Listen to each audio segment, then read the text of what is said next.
been told that in 40 years, interrogation by torture would be practiced in Russia, that prisoners would have their skulls squeezed with iron rings, that a human being would be lowered into an acid bath, that they would be trussed up naked to be bitten by ants and bedbugs, that a ramrod heated over a Primus stove would be thrust up their anal canal, this secret brand, that a man's genitals would be slowly crushed beneath the toe of a jackboot, and that in the luckiest possible circumstances, prisoners would be tortured by being kept from sleeping for a week by thirst and by being beaten to a bloody pulp.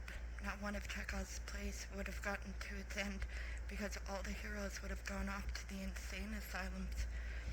Yet, not only Chekhov's heroes, but what normal Russians at the beginning of the century, including any member of the Russian Social Democratic Workers' Party, could have believed, would have tolerated such a slander against a bright future.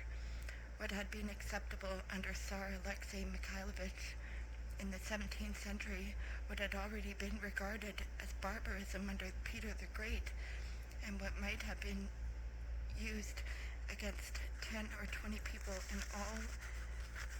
in all during the time of Byron in the mid-18th century, what had already become totally impossible under Catherine the Great was all being practiced during the flowering of the glorious 20th century in a society based on socialist principles and in a time when airplanes were flying and the radio and talking films had already appeared, not by one scoundrel alone in one secret place only, but by tens of thousands of specially trained human beasts standing over millions of defenseless victims. Was it only that explosion of atavism which is now evasively called the cult of personality that was so horrible? Or was it even more horrible that during those same years, in 1937 itself, we celebrated Pushkin's centennial, and that we shamelessly continued to stage those self-same Chekhov plays, even though the answers to them had already come in? It is not still more dreadful that we are now being told 30 years later, don't talk about it. If we start to recall the sufferings of millions, we are told it will distort the historical perspective. If we doggedly seek out the essence of our morality, we are told it will darken our material progress.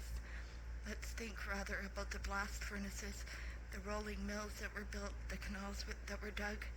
No, better not talk about the canals. They may be about the gold and the Kolyma. No, maybe we ought not talk about that either. Well, we can talk about anything so long as we do it adroitly, so long as we glorify it. It's really hard to see why we condemn the Inquisition. Wasn't it true that beside the autos da fe, magnificent services were offered the Almighty? It is hard to see why we are so down on serfdom. After all, no one forbade the peasants to work every day, and they could sing carols at Christmas too, and for Trinity Day the girls wove wreaths